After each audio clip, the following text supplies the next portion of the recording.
Prepare to get your minds blown with eye-popping testimony.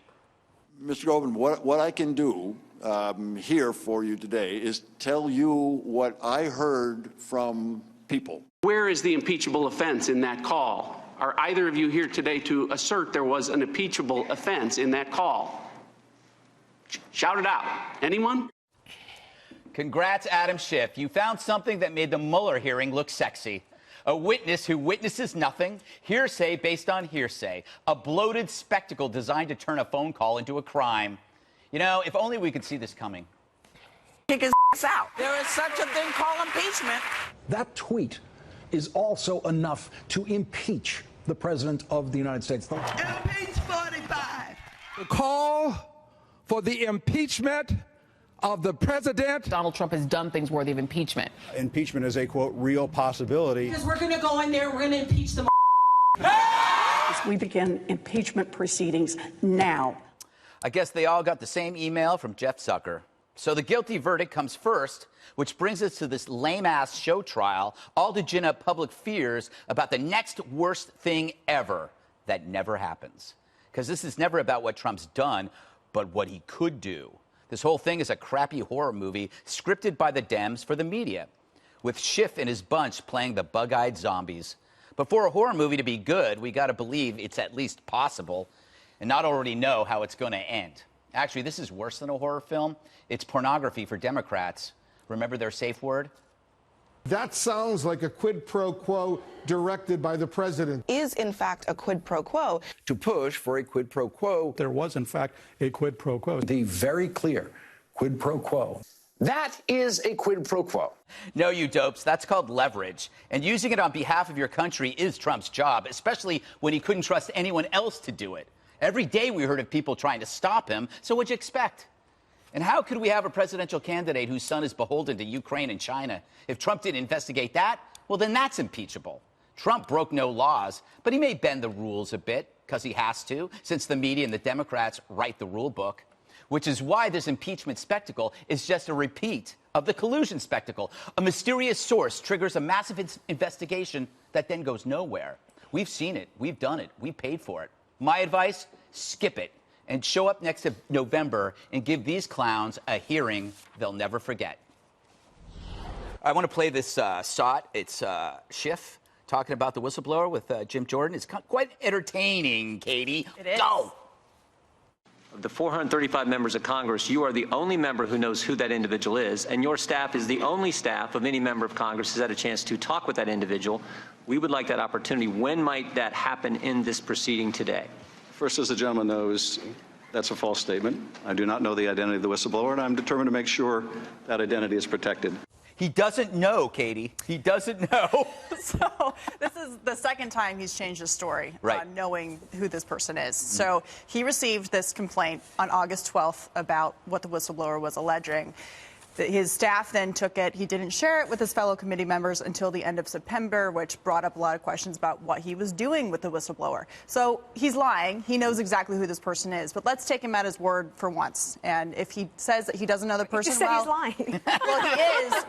But this is something people need to think about. If we're going to listen to Adam Schiff and believe what he says is true, then his staff are the ones who have met this person, unelected staffers who are now running the show on impeachment based on a claim made that they are arguing should be used to take the president of the United States out of office. So if Adam Schiff hasn't talked to this person and doesn't know them, hasn't met with them, hasn't vetted them to make sure they are legitimate and that their claims are legitimate, then the staff is doing it for him. And so there should be a little more scrutiny about who's asking What those about questions. the Director of National Intelligence, Inspector General, saying, yeah, this is a legitimate issue. This whistleblower complaint should be forwarded, even after the Justice Department and others. I mean, so that's not, that's not Democrats. I mean, right. that's so why didn't Adam Schiff forward it to the appointee. rest of his committee members? Why did he hold on to it for a month and a half before giving it to the rest of the committee? What I'm saying to you is, first of all, the whistleblower's complaint has been confirmed by everybody, including the two people who were there today.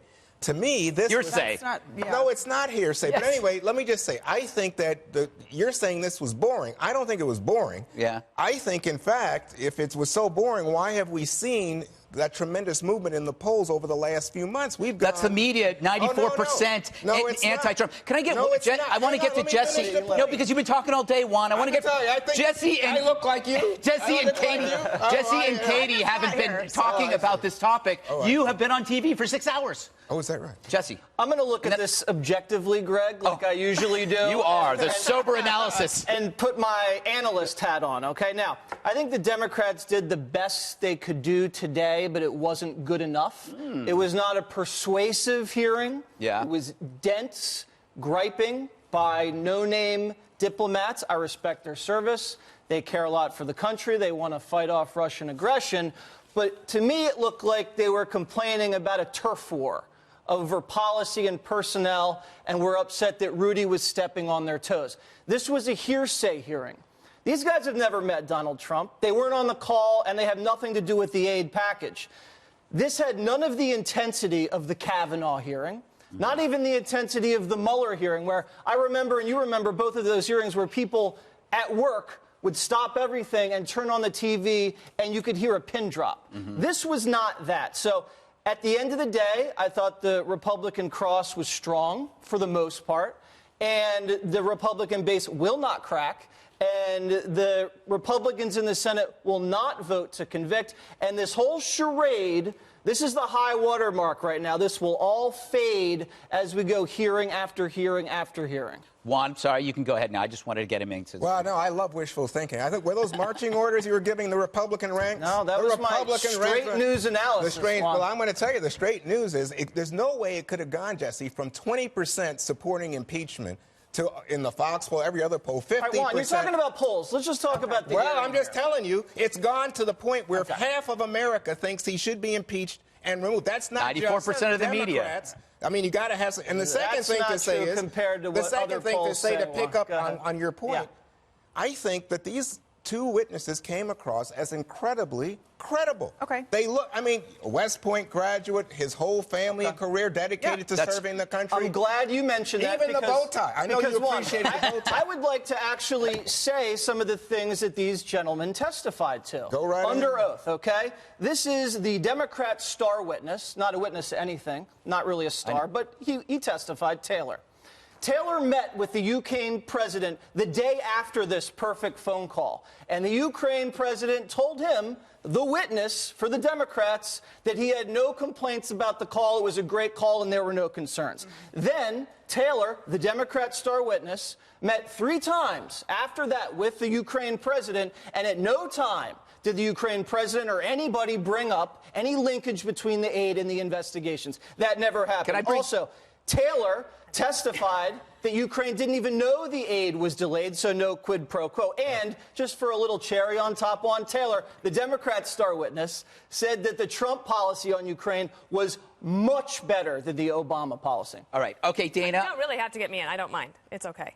But if you want me to, what do you want me to talk about? Well, okay, let's throw to Taylor. I think we have a shot of Taylor talking about overhearing something. That might be fun. Ambassador Sondland called President Trump and told him of his meetings in Kyiv. The member of my staff could hear President Trump on the phone asking Ambassador Sondland about the investigations. The president must have been speaking loud enough for your staff member to be able to overhear this? It was. So this is like third person removed now. It's from a staff member that overheard it. So people only seized on this because Taylor did not have this in his original deposition. A staffer of his said, "Sir, I need to tell you about this because I didn't tell you about it beforehand." So much like Ambassador Sondland, he said, "I need to amend and make sure that I have everything," because no, I mean, I don't think it's fair to say they're no name. I mean, but they didn't want to do this. Yeah. They weren't the whistleblower. They weren't the one who asked. They're not calling for impeachment. Yeah. And I think that thing You're right. when Ratliff asked him, you know, are you for impeachment? They're both like, well, we didn't even want to be here in the first place. We had to hire lawyers. We had to come here. We're here as witnesses. We're giving you our best information. They were asked, are you against Trump? The guy says, I'm a nonpartisan guy. Taylor says, I am. He says, no, sir, to the question, are you never Trump? So I think that the Republicans did a pretty good job today on cross-examination. They were, I think, sometimes the passion got a little bit ahead of them. It was like a little bit off-putting because they didn't actually need to do it come on so heavy. But their point about it being second hand or third hand, well, that will change next week because unfortunately, this is not only going to happen for one day. It's going to happen for the next several days. And next Wednesday, Ambassador Sondland, the expectations for him are going to be super high because he is somebody who is has firsthand knowledge. I can hardly wait for that. Oh, boy.